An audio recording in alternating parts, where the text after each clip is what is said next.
All right, hello and welcome. Today we're going to try and take the pulse of modern Ireland.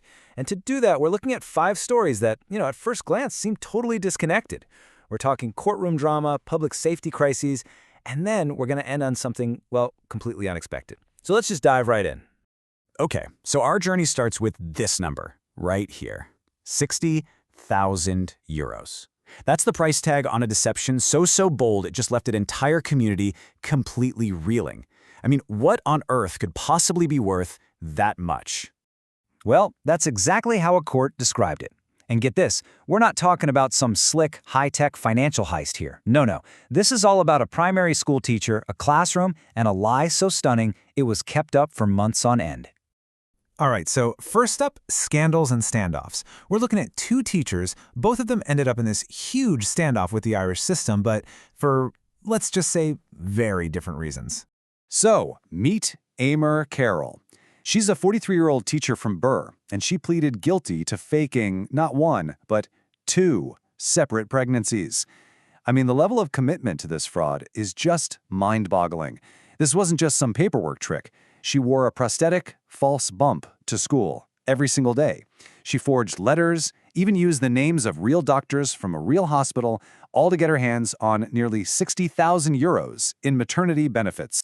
But Miss Carroll isn't the only teacher making headlines in the High Court. On the complete opposite end of the spectrum, you have Enoch Burke. So while one was fighting the system for personal financial gain, the other, well, he's fighting it over a deeply held principle he just will not let go of. 564. What's that? Well, that's the total number of days Enoch Burke, who's become probably Ireland's most famous legal rebel, has spent inside Mountjoy Prison for contempt of court. And believe it or not, just this week, he was released. But hold on. His release is not the end of this story, not by a long shot. See, Burke was freed so he could prepare a legal challenge, but he flat out refused to agree to the court's terms, which were basically, promise you'll stay away from your old school. Instead, he called his own release a travesty and promised he'd be right back at work. It's just setting the stage for another huge confrontation. Okay, so while these very personal, individual battles are all over the headlines, there are other crises quietly bubbling up, away from the spotlight. And these ones, they threaten public safety on a much bigger scale. Let's start by looking at what's happening up in the north. Get a load of this. Back in 2010, the Northern Ireland Fire and Rescue Service spent over £1 million on public safety ads, reminding people about fire safety. And in the last 3 years, absolutely nothing. Zero. Not a single pound. The entire budget for it has just vanished. And the result? It's been absolutely devastating. Last year, Northern Ireland saw the highest number of deaths from house fires in 25 years. I mean, think about that. At the exact moment that deaths are hitting a peak, the very campaigns designed to stop them have been completely wiped out. But public safety isn't just about literal fires. It's also about the social firewalls that seem to be breaking down, especially with our youth. That quote, "I was taken aback by what I found," comes from Marie Brown. And she's uncovered another really alarming trend, this time in Derry. So what Miss Brown is warning about is that young men, even boys, are now getting together for these real-world screenings. And what are they watching? Extreme misogynistic content from guys like Andrew Tate. So this isn't just some online problem that stays on a screen anymore. It's actually moving into physical spaces, into our communities. And her warning is really stark. If this is happening in Derry, you can bet it's happening everywhere. All right, so far we've looked at fraud, defiance, and these escalating public safety crises. It's a pretty grim picture, right? But let's shift gears now for our final story, and you'll see how all of this builds to something I don't think anyone would expect. So you've got scandals, defiance, crises. It's really easy to look at all those headlines and just feel a bit uneasy. But is that the whole story? Is that really where Ireland is headed? Or is there something else going on, quietly, in the background?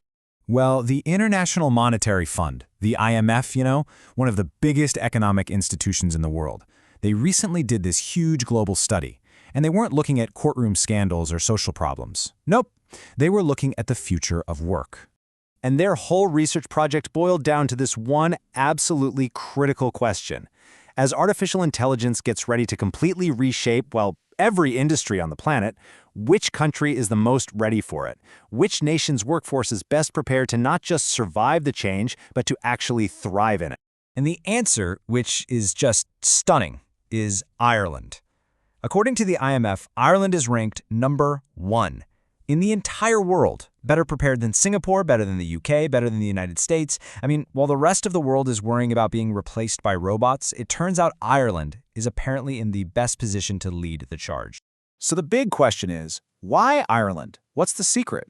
Well, the IMF report says it's because of a national focus on skills that complement AI. So instead of training people for jobs that a machine can just learn to do, the focus has been on cognitive and creative skills, the kind of stuff that works with the new tech. It suggests there's this whole strategy, maybe in education and the economy, that really values human ingenuity. And that could mean the Irish workforce is uniquely protected from the kind of mass job losses people are expecting everywhere else. And that's where we'll leave it. So how can a country that's dealing with these bizarre scandals, this deep-seated defiance, and these really urgent safety crises, how can it also be, at the very same time, the world leader in getting ready for the AI revolution? Maybe that contradiction, right there, is the true pulse of Ireland today.